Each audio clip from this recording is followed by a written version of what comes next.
The path to selfhood and the avoidance of boredom have many byways and cul-de-sacs. So this journey is going to be lots of byways, tributaries, cul-de-sacs. It's like a labyrinth. You're going to go find dead ends. It's going to be dead ends. Moods, emotions, and cognitions are related dialectically to one another. Wonderful. With each movement becoming the basis for the next. And with each stage also being a potential point of stasis or misdirection. Okay, so dialectically, you don't want to... So I suppose it just means, in a way, moods, emotions, and cognitions are in conversation with one another. They are relating to one another, not in a purely linear way.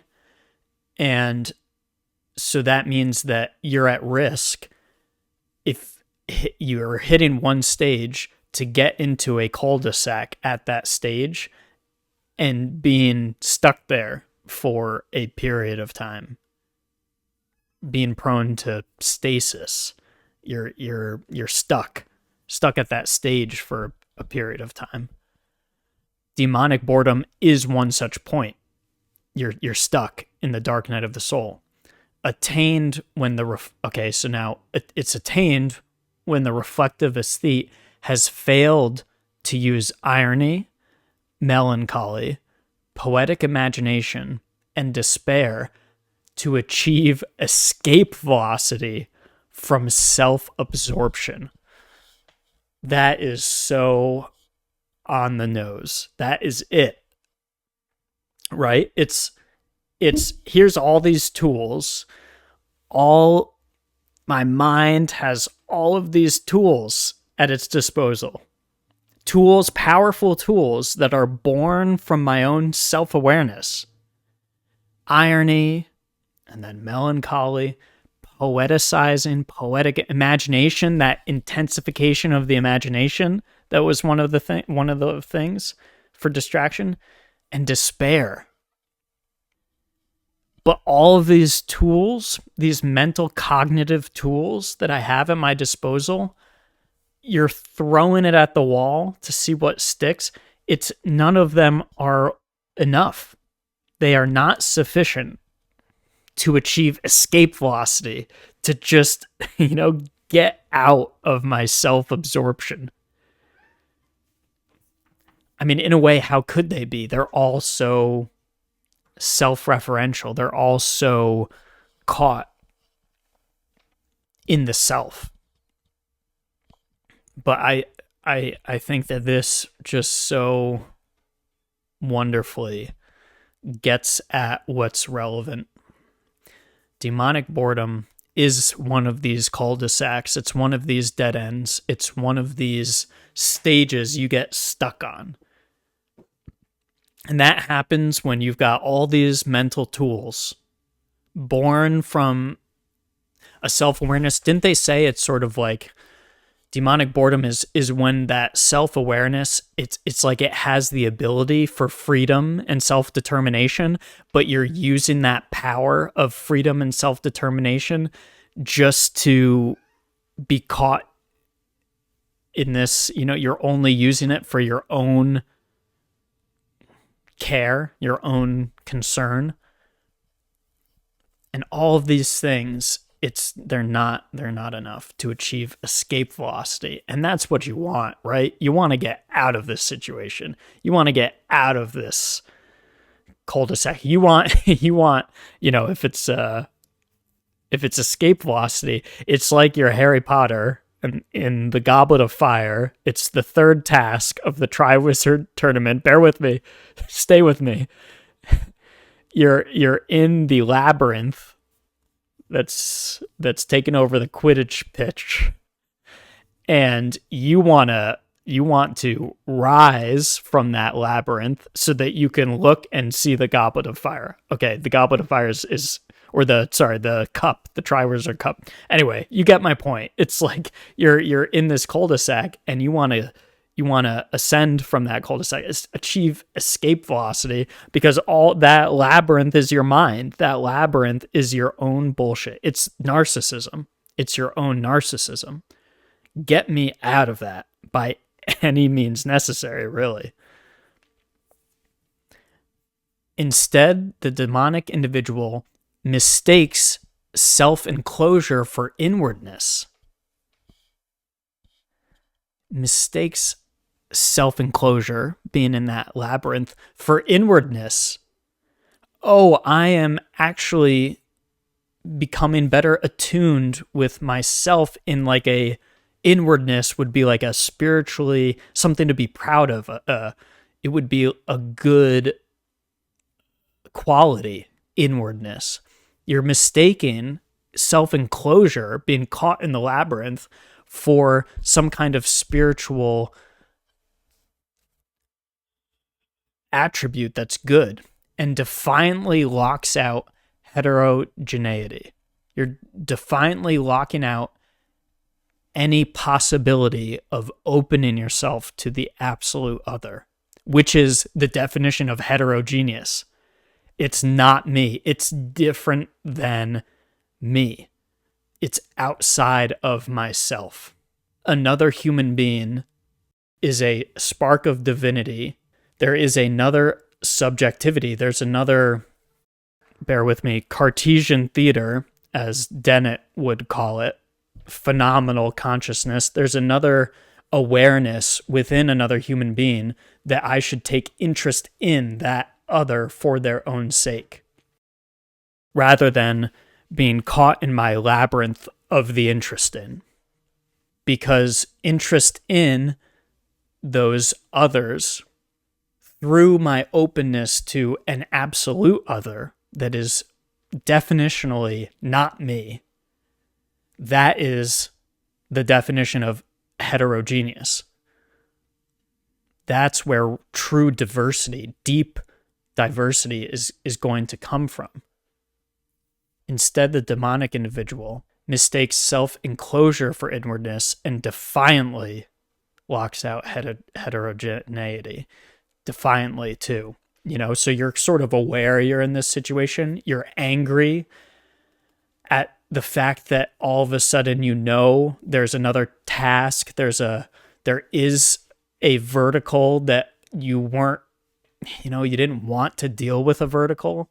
All of a sudden, you're aware that it's there, and you're defiantly locking it out to become demonically bored. So I'm really taking my time reading through this, but I actually, I think there's some benefits to it. So another way also I'm thinking of like a spark of divinity in another human being is also, I don't know if you're familiar with some of the quantum mechanics and particles that are able to communicate at a distance instantaneously, faster than the speed of light. Einstein's spooky action at a distance, and I think they've been able to actually do this. It's sort of like it's like spin up and spin down every time there's a particle particle atom, I'm not sure, photon or electron. You measure its spin up, then the other one has to be spin down, and you sort of you poke it and it spin up, and the other one is instantaneously spin down. They are literally connected through some sort of web of quantum entanglement that is pervading all of reality. And instantaneously, it's instantaneous because there's actually really no distance between the two. And when you have a spin up here, the spin down is instantaneously because you're actually touching the same thing. In a way, I feel like that's a way of thinking about getting outside of yourself to communicate with another human being with their own subjectivity is sort of like, no, it's literally instantaneously. There is something inside of that person that is connected and other and absolutely outside of yourself, and that communicating. Does that work? That might not work. I'm not sure how to explain it. That there is another, they're the same in the sense that you're recognizing their own subjectivity, that there is a point of view, that there is a, the spin up or the spin down in the other person is that spark of divinity. Let's say that's the connection I'm making. That entanglement is getting outside of yourself, and it's some sort of spiritual entanglement. So I am mixing scientific things with not scientific things at all. I mean, this is philosophy, but the way I'm poeticizing right now. I'm poeticizing, so take this all with a huge grain of salt. Huge grain of salt. I'm really out on a limb right now. None of this is, very rigorous, let's say. So bear with me. I'm having fun. I'm engaging. I'm engaging with this. I'm doing my best to engage with it in a way that, the way we were talking about before. So continuing, in order to understand Kierkegaard's analysis of boredom and its cure, we need to place it in the context of his views. Okay, great. So now we're getting into, finally, after I don't know how many hours now of me reading through this, we're finally getting to an explanation of Kierkegaard's theory of self, or the path to selfhood. So Kierkegaard has the stages or spheres of existence. The stages or spheres of existence, especially from the immediate aesthetic to the ethical religious. So that decision point, the demonically bored is caught in the immediate aesthetic, and you're making the decision to ascend, let's say, to the ethical religious set of rules. 2, the constitution of consciousness as that which inserts itself between ideality and actuality to map language and ideas seriously and truthfully onto what is the case, and to act freely to realize ideas in action. As such a mouthful, that's a very complicated thing. I hope we can unpack it. 3, the role of emotions, as opposed to moods, in establishing continuity of character and connection with others. Okay, so that's going to be important. Establishing continuity of character and that connection with others. 4, the ontology of the self and its constitution through relation to the other. I'm assuming that's the absolute other. So the ontology of the self. My last video was all about metaphysics, and I mentioned ontology, so that's almost like an Excel spreadsheet, a philosophical spreadsheet of what exists in the world.